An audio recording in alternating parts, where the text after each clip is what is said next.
Hello second year, কেমন আছো? আশা করি সবাই ভালো আছো। সো আজকে তোমাদেরকে আমি ভিডিও আকারে এই ক্লাসটি দিচ্ছি। আসলে যখন এখানে কোশ্চেনটা লেখার জন্য দিয়েছিলাম, তারপরে নেটের স্পিডটা একটা ইস্যু। সো পরে আর লাইভে গেলাম না যে ভিডিও করে দেই।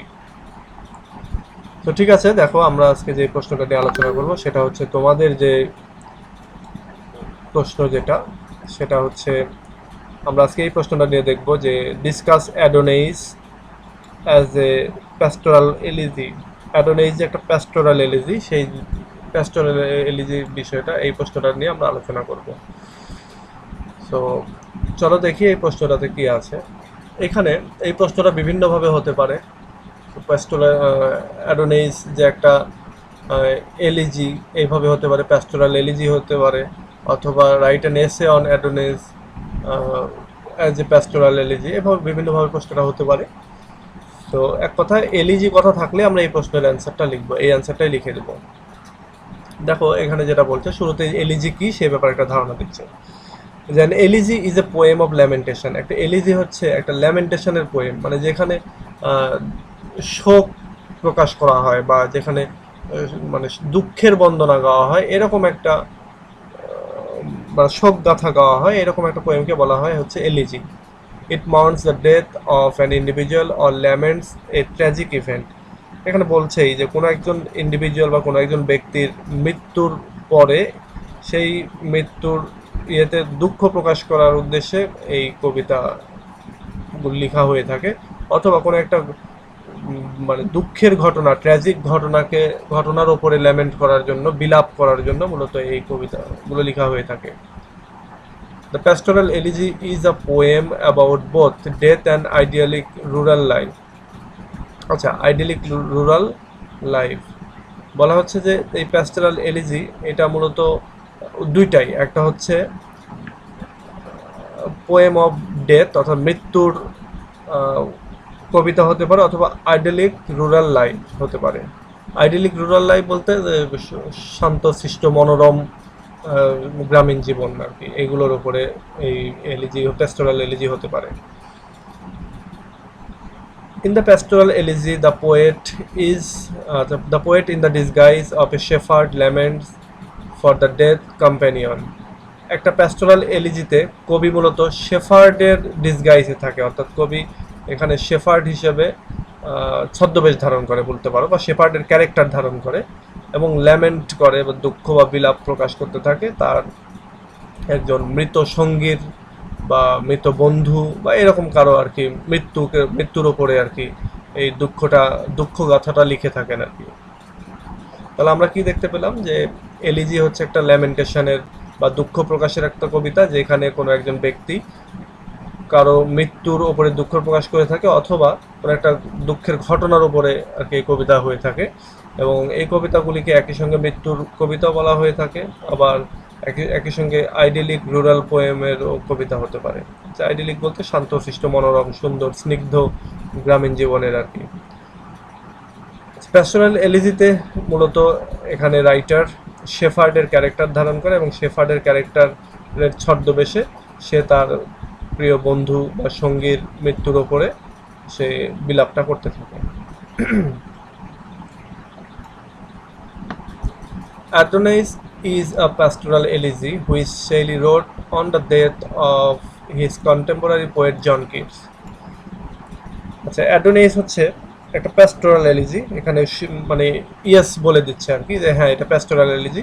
এবং এখানে শেলি যে কবিতাটা লিখে বা যে ল্যামেন্ট করে আর কি, সেটা হচ্ছে তার সমসাময়িক কবি জন কিটস, সে জন কিটসের মৃত্যুর ব্যাপার নিয়ে।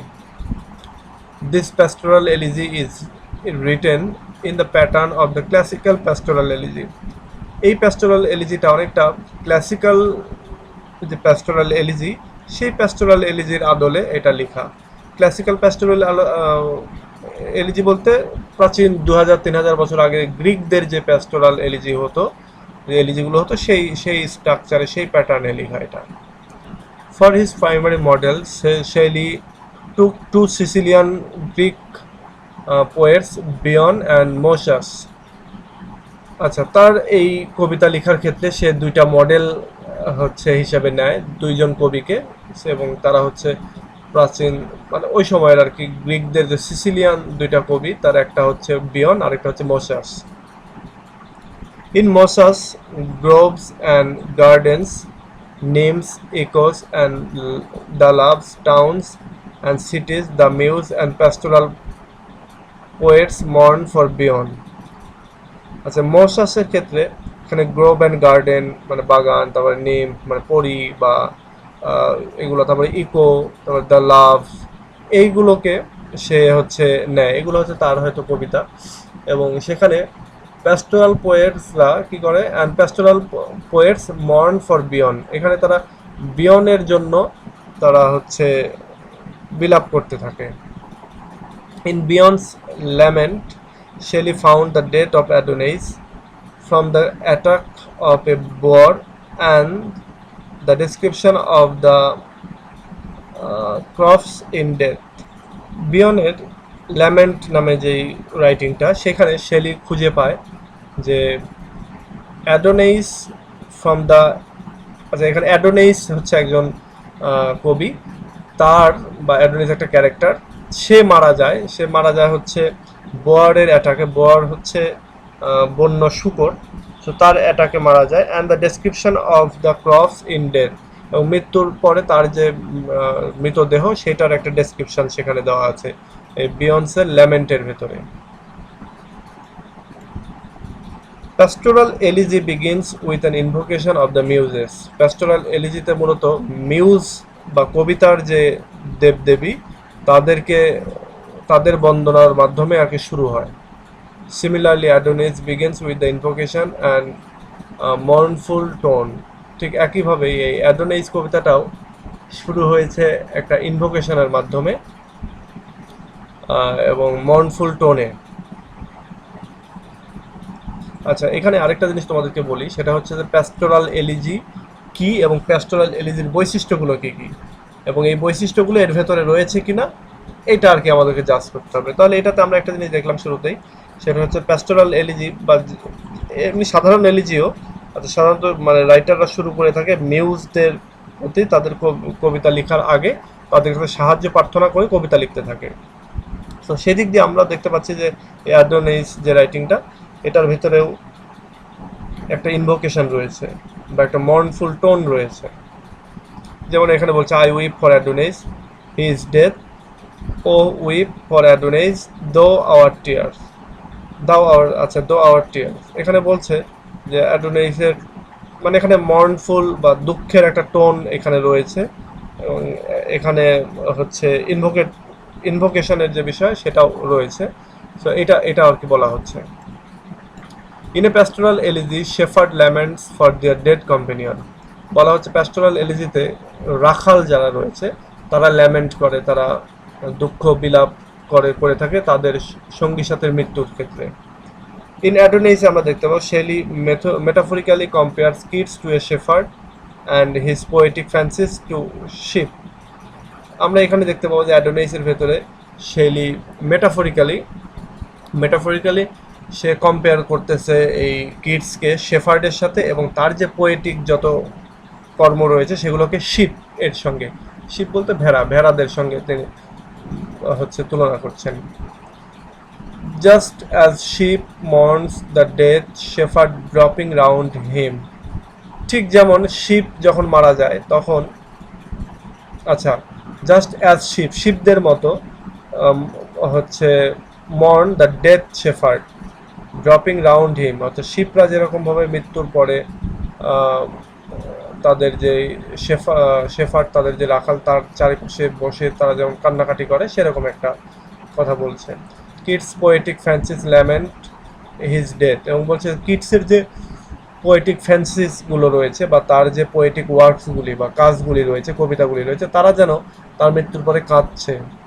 Again the poets in the guise of shepherd mourn the death of kids, এবং একই সঙ্গে পোয়েটও শেফার্ডের একটা ডিসগাইজে বা গাইজে বা শেফার্ডের ছদ্মবেশ ধারণ করে যেন সেও এই কিডসের মৃত্যুতে যেন কাঁদছে। In the poem, Byron, Moore, Shelley and Hunt mourn the death of kids in the guise of shepherd. এবং এই কবিতাতে বায়রন, মোর, তারপরে শেলি, এদের, তারপরে হান্ট, এদের সবার কথা বলা আছে এবং এরা সবাই যেন কাঁদছে হচ্ছে এই শেফার্ডের ছদ্মবেশ নিয়ে। তাহলে আমরা একটা দেখতে পেলাম যে কবিতার শুরুতে একটা বৈশিষ্ট্য থাকবে যে কবিরা ইনভোকেট করবে বা প্রার্থনা, মানে প্রার্থনা চাইবে মিউজদের প্রতি, তাহলে এটা রয়েছে। 2 নাম্বার হচ্ছে এখানে শেফার্ডের ছদ্মবেশ ধারণ করে যেন এই কবিরা হচ্ছে কান্নাকাটি করবে তাদের প্রিয় ব্যক্তির মৃত্যুতে। 3rd নাম্বার যে বৈশিষ্ট্য সেটা হচ্ছে in a pastoral elegy all nature joins the mourning of shepherd's death. Pastoral এলিজিতে মনে হবে যেন মানে প্রকৃতি যেন জয়েন করতেছে এই শেফার্ডের মৃত্যুর যে দুঃখ, সেই দুঃখের ভেতরে বা দুঃখ প্রকাশ করে যেন করার জন্য যেন প্রকৃতিও জয়েন করছে, যেন প্রকৃতিও কাঁদছে বা ল্যামেন্ট করছে। In the poem mourning mourns the death of Keats, এই কবিতার ভেতরে মর্নিং যে মানে ওয়ার্ডটা অর্থাৎ সকাল যে জিনিসটা বা সময়টা, সেটাও যেন এই কিডসের যে ডেথ মৃত্যু, সে মৃত্যুর ফলে যেন কাঁদছে। With her hair unbound and wet with tear, এবং এই মর্নিংটাকে এখানে একটা মানে মেয়ের সাথে তুলনা করা হচ্ছে এবং বলা হচ্ছে সে তার চুলগুলো খুলে দিয়ে এবং তার চোখের পানি দিয়ে তার চুলগুলোকে ভিজিয়ে যেন সে কাঁদছে, মানে চোখের পানি ঝরিয়ে যেন সে কাঁদছে। The thunder mourns and is sad with grief, এখানে থান্ডারের কথা বলা হচ্ছে, মানে থান্ডারকে এখানে পার্সনিফাই করা হচ্ছে, মর্নিংকে পার্সনিফাই করা হচ্ছে, এখানে থান্ডারকে পার্সনিফাই করা হচ্ছে। বলা হচ্ছে থান্ডারও যেন সে কাঁদছে প্রচণ্ড দুঃখ কষ্ট নিয়ে। Because of the death of Keats the ocean is pale with grief and the winds are mad with grief. এখানে আবার বলছে যে কিডসের মৃত্যুর ফলে ওশান মহাসাগর সেটা যেন দুঃখে পেল হয়ে গেছে, ধূসর হয়ে গেছে এবং একই সঙ্গে বা বিবর্ণ হয়ে গেছে, এবং একই সঙ্গে বাতাস, তাকেও পার্সনিফাই করে বলা হচ্ছে যে বাতাস যেন পাগল হয়ে গেছে দুঃখে। Echo is so depressed about Keats, এখানে ইকো তাকেও যে প্রতিধ্বনি যেটা হয় সেটাকেও হচ্ছে কি বলে এটা, সেও যেন ডিপ্রেসড হয়ে গেছে এই কিডসের মৃত্যুতে। এবং এখানে বলছে যে ইকো এমনভাবে ডিপ্রেসড হয়েছে যে she decides not to respond the wind, fountains, birds, gas, etc. এবং ইকো এতটাই ডিপ্রেসড যে সে বাতাসের যে মানে বাতাসের যে গতি সেটাতে সে আর ইকো হবে না, তারপরে ঝর্ণার যে শব্দ সেই শব্দটা আর হবে না, পাখিদের যে ডানার শব্দ বা পাখিদের যে শব্দ বা গ্রাসের মধ্যে যে শব্দটা, এগুলো এই শব্দগুলোর ভেতরে যেন আর ইকো শোনা যাবে না, কারণ ইকো খুবই ডিপ্রেসড। এখানে ইকোকেও পার্সনিফাই করা হচ্ছে। Because of the death of Keats spring is wild with grief, বলছে যে এই কিডসের মৃত্যুর কারণে স্প্রিং বসন্তকাল সেটাও যেন দুঃখে যেন ওয়াইল্ড হয়ে গেছে, ম্যাড হয়ে গেছে। And it makes her throw her flower birds down as if she was autumn who kills the bird, এবং এই বসন্ত যেন তার যে ফুলের যে কুড়িগুলো সেগুলোকে যেন ঝরিয়ে ফেলছে, এবং ব্যাপারটা এমন হয়ে গেল যেমন সে যেন অটাম হয়ে গেছে, এবং অটাম যেমন তার ফুলের কুড়িগুলোকে ঝরে ফেলে দেয় বা ফুলের পাপড়িগুলোকে ঝরে ফেলে দেয়, ঠিক এও যেন সেই কাজটা করছে বা ফুলের কুড়িগুলোকে যেন হত্যা করছে স্প্রিং। এরপরে বলা হচ্ছে hyacinth and narcissus becomes pale at the death of Keats. এই হায়াসিন্থ এবং নার্সিসাস দুইটা হচ্ছে ফুল, এটা হচ্ছে শাপলা জাতীয় এক ধরনের ফুল এবং এটা হচ্ছে যেটা বলে নার্গিস ফুল। সো এই দুইটা ফুল, এই ফুল দুটাও যেন কিডসের মৃত্যুর কারণে পেল হয়ে গেছে, বিবর্ণ হয়ে গেছে। এরপরে দেখো যে there is often a procession of mourners in a pastoral elegy. এরপরে বলা হচ্ছে যে প্যাস্টোরাল এলিজিতে সাধারণত যারা শোক প্রকাশ করে তাদের একটা মিছিল হয় বা তারা মৃত বডিটাকে নিয়ে বিভিন্ন জায়গায় ঘুরে বেড়ায় বলতে শোক প্রকাশ করে থাকে আর কি। In Adonais Urania is the first in the procession. অ্যাডোনাইসের ভেতরে ইউরানিয়া হচ্ছে প্রসেশনের শুরুতে থাকে। She attacks the Troy reviewers and laments that as she is immortal, she cannot join kids in death. আচ্ছা, এখানে ইউরানিয়া হচ্ছে যে সে হচ্ছে একজন গডেস এবং গডেস অফ মিউজিক, সং এগুলার, এবং বলা হচ্ছে যে সেও খুবই ভেঙে পড়েছে এবং ভেঙে পড়ে সে যে মিছিলটা হচ্ছে সে মিছিলটার সামনে, এবং সে কি করছে, সে ট্রয়ের যে রিভিউয়ার রয়েছে, ট্রয়ের যুদ্ধের যারা রয়েছে তাদেরকে অ্যাটাক করছে, এবং তাদের যেই আহ, মানে অ্যাটাক করার পরে সে বিলাপ করছে যে সে কিডসের সঙ্গে যোগ দিতে পারছে না, কারণ সে হচ্ছে ইমমর্টাল। অর্থাৎ কিডস যে মারা যাচ্ছে, সেই মারা যাওয়ার সাথে সেও মরতে চাচ্ছে, কিন্তু সে মরতে পারছে না কারণ সে ইমমর্টাল, সে কখনো মরবে না। The human mourners, Byron Thomas Moore, Shelley himself and Keats friend Leigh Hunt follow Urania. এরপরে বলছে যে ইউরানিয়া যখন এই প্রসেশনের সামনে দিয়ে যাচ্ছে, সামনে সে লিড দিচ্ছে, এর পেছনে রয়েছে হিউম্যান বিলাপকারী যারা, যেমন বাইরন, থমাস মোর, তারপরে শেলি রয়েছে নিজেই, এরপরে রয়েছে কিডসের একটা ফ্রেন্ড যার নাম হচ্ছে লেই হান্ট রয়েছে, এবং এরা সবাই ইউরানিয়াকে ফলো করে তার পিছে পিছে যাচ্ছে। Byron Byron mourns the death of kids, singing a quite pathetic song which is appropriate to the occasion. Byron এখানে কিডসের মৃত্যুতে সে একটা চুপচাপ শান্তশিষ্ট একটা প্যাথেটিক সং সে গাচ্ছে, এবং এটা এই অকেশনে বা এই ফাংশনে হচ্ছে appropriate. Moore of Ireland sings of the wrongs done to Urania. এখানে হচ্ছে ইউরানিয়া যে রং ডানগুলো করেছে সেগুলোর ওপরে আর কি মানে বিলাপ করছে বা গান গাচ্ছে হচ্ছে Thomas Moore. Shelley seems to be completely broken in spirit, এবং শেলি এখানে খুবই যেন ভেঙে পড়েছে। Leigh Hunt is in deep sorrow because of the death of Keats, এবং লে হান্টও সেই কিডসের মৃত্যুতে খুবই মানে গভীর দুঃখে রয়েছে। তাহলে আমরা আরেকটা বৈশিষ্ট্য দেখলাম যে যারা দুঃখ প্রকাশ করে তারা মিছিল বের করে আর কি, একটা শোক মিছিল, যেটা অনেকটা ওই তাজিয়া মিছিলের মতো, মানে আমাদের দেশে হয় যেমন শিয়া সম্প্রদায় যারা, তারা যে তাজিয়া মিছিল করে সেটা অনেকটা সেরকম টাইপের। There is a closing consolation in an elegy. একটা এলিজিতে একটা ক্লোজিং কনসোলেশন থাকে, এটা একটা বৈশিষ্ট্য, যে একটা সান্ত্বনার যে বিষয়টা, সান্ত্বনা পর্ব বা সান্ত্বনা দেওয়ার বাণীর একটা ইয়ে থাকে, পোর্শন থাকে। অ্যাট দ্য এন্ড অফ অ্যাডোনেইসের ক্ষেত্রে Shelley concedes the passing of his friends because he accept the idea that Keats light will continue to kindle the inspiration of the universe. Shelley এখানে তার যে ফ্রেন্ড অর্থাৎ kids যে মারা গিয়েছে সেখানে সে সান্ত্বনা খুঁজছে, এবং সান্ত্বনাটা হচ্ছে যে শেলি তার যে লাইট রেখে গেছে, এই লাইটটাই হচ্ছে মানে তার যে কবিতাগুলি রেখে গেছে, এই কবিতাগুলি হচ্ছে বা এই লাইটগুলি পরবর্তীতে ইউনিভার্সকে, গোটা বিশ্বকে ইন্সপিরেশনের যে আলো, সে আলোয় আলোকিত করবে। So long as we never forget the power of Adonai's spiritual resurrection, he will forever remain. বলতে যতদিন না আমরা অ্যাডোনাইসের এই স্পিরিচুয়াল রিজারেকশনের যে পাওয়ার, এটা ভুলে যতদিন না যাব ততদিন এটা আমাদের মাঝেই থাকবে।